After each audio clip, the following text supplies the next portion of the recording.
I'm getting inside news that Terence Crawford returned after only 2 more fights. Well, we're going to talk about it right here. But before we do that, make sure that y'all hit the like button and sub to the channel if you're not already subbed to the channel. And let's get into it. And y'all gotta excuse the audio because where I'm at right now, it's a whole lot of music and noise in the background, because y'all know my stuff don't usually sound like this. So try to block that out the best you can while I give you this news. So yeah, I'm getting inside news. A lot of inside news I've been trying to bring to y'all, coming out of the Crawford camp, right?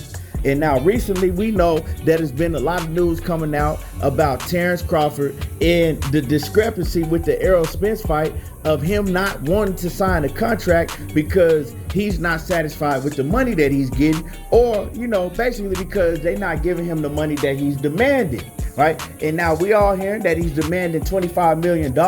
Like I said, I've heard it from sources directly that talk to him on a daily basis, right? He's demanding $25 million, but then when it comes to the rematch clause and all of that, he's saying one thing, and then Errol Spence's side is saying another thing. So I'm gonna just stay out of all of that, right?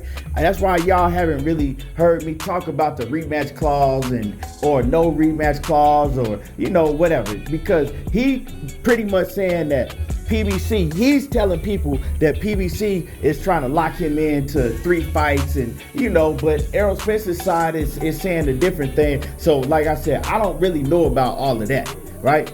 But what I do know about is the demands that he's making, the $25 million, and we spoke on that already. Now, recently we seen Terence Bud Crawford at the Hall of Fame, right? He was at the Hall of Fame. He was getting his hands dipped in the plaster. They had him on stage like he was getting inducted. And a lot of people said, why is Terence Crawford at the Hall of Fame ceremony, right? This man is act like he already retired. Why are they basically giving him the treatment like he already in the Hall of Fame? And you've heard Terence Crawford time and time again tell you, I can retire today and I will be in the Hall of Fame. He always says that. His diehard fans always say that. Well, Bud is a Hall of Famer. Bud is a Hall of Famer. What he won't tell you, and what he does leave out most of the time, is that he hasn't had a legacy-defining fight. Now, when people ask Terence Crawford, have you had that legacy-defining fight? Well, he don't have no choice but to tell you no, because he hasn't. He hasn't had a fight that you're going to be able to look at 30 years from now and talk about. Every fighter that's special, they need that fight. You got fighters that's in the Hall of Fame right now that they wasn't that good in their professional career. You know what I'm saying? They wasn't on the level of an Errol Spence or a Terence Crawford or even a Jerome Boots Ennis, right? But they're in the Hall of Fame because they have a legacy-defining fights that you can watch 50 years from now. And Terence Crawford don't have that. So a lot of people felt, some type of way that he was at the Hall of Fame ceremony getting treatment like that. And they were saying that they think that Terence Crawford is getting ready to retire. Well, with all of that being said, I'm hearing from sources that's very, very close to Terence Crawford, like I said, that talk to him on a daily basis. He's telling them, hey, I'm not trying to fight no 3-fight deal with PBC or none of that, because I'm only fighting 2 more times, right? I only want 2 more fights and I'm out. Now, let's rewind back. You've only heard Terence Crawford as of late mention 2 opponents, Errol Spence and Jermell Charlo. Everybody saying like, why all of a sudden he acting like he got such a big problem with Jermell Charlo? Because this shit kind of came out of nowhere. All of a sudden you hate Jermell Charlo and you want to fight Jermell Charlo so bad. And now it's all coming full circle because Jermell Charlo is the undisputed at 154. And we know Errol Spence got the 3 belts at 147. So he feels that if he can go out, right, with no losses on his record and beat Errol Spence and Jermell Charlo, that he'll go down as one of the greatest ever. But see, there's only one problem. To get to Jermell Charlo, you got to get through that nigga with the shag. Terence Crawford was pretty much banking on Errol Spence that was in the streets, drinking and partying, right? Training halfway, not doing no sit-ups, not doing no push-ups, none of that. They want to get that Errol Spence that was fucked up in the head, right? They ain't want that nigga with the shag. But now he really starting to see Errol Spence. He been training since 2 days after the Ugas fight. He ain't taking no days off. He taking this shit more serious than he ever had. And he see what Errol Spence did to Ugas. Broke that man's eye socket. Took that man's whole eye and handed it to him and said, you want it back? Come get it. Right? He taking eyes.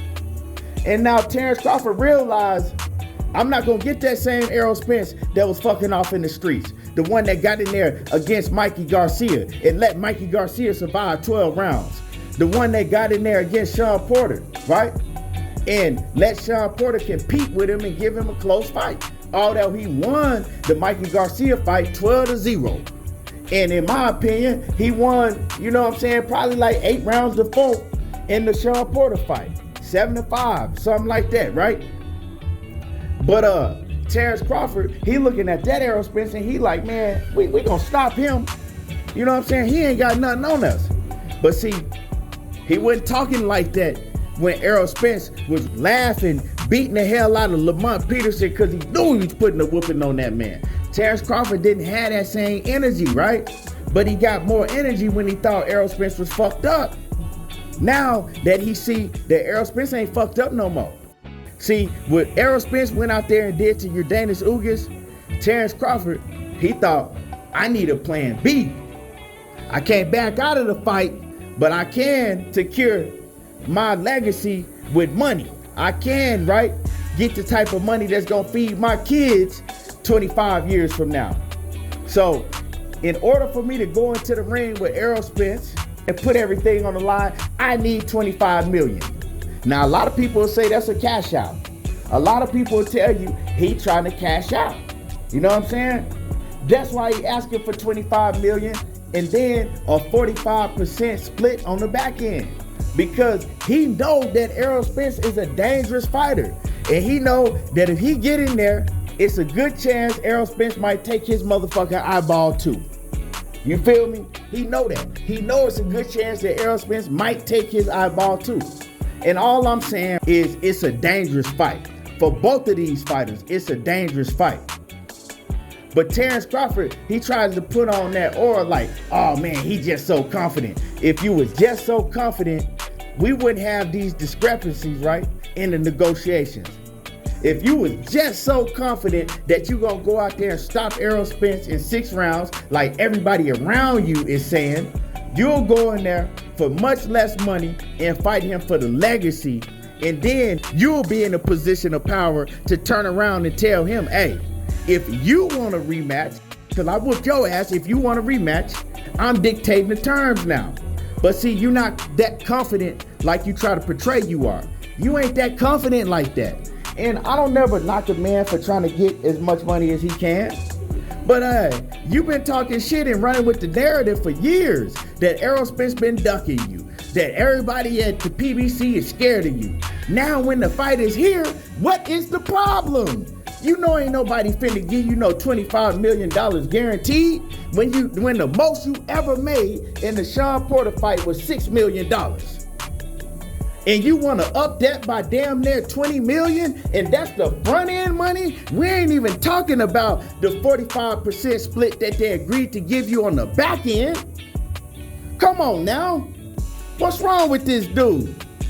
Now he talking about he want to retire after 2 fights. So I guess he thought he was just going to go over to the PBC, run them, tell them what he wanted to do, and make them do it, right? And tell them, okay, I'm fighting Errol Spence, and then I'm skipping right over and fighting Jermell Charlo, and y'all gonna pay me what I want. And I'm gonna retire a motherfucking legend, the best that ever did it. Well, it don't work like that. This ain't no fairy tale. This ain't no motherfucking have it your way. Get it how you want it. You know what I'm saying? All you can eat buffet, just pick it how you want to pick it. Nah, this ain't that. So, you know, like I said, I don't have no problem with the man wanting to retire after 2 fights and that. You're not finna run nothing. You're not in a position to run nothing.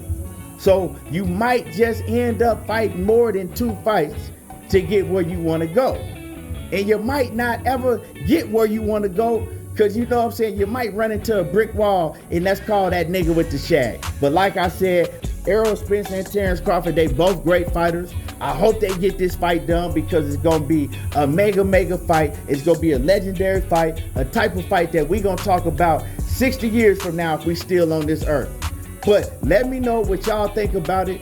Terence Crawford telling people that's close to him that he only fighting 2 more fights, and then he chunking up the deuces. Hit my like button, sub to the channel, and y'all already know how I do.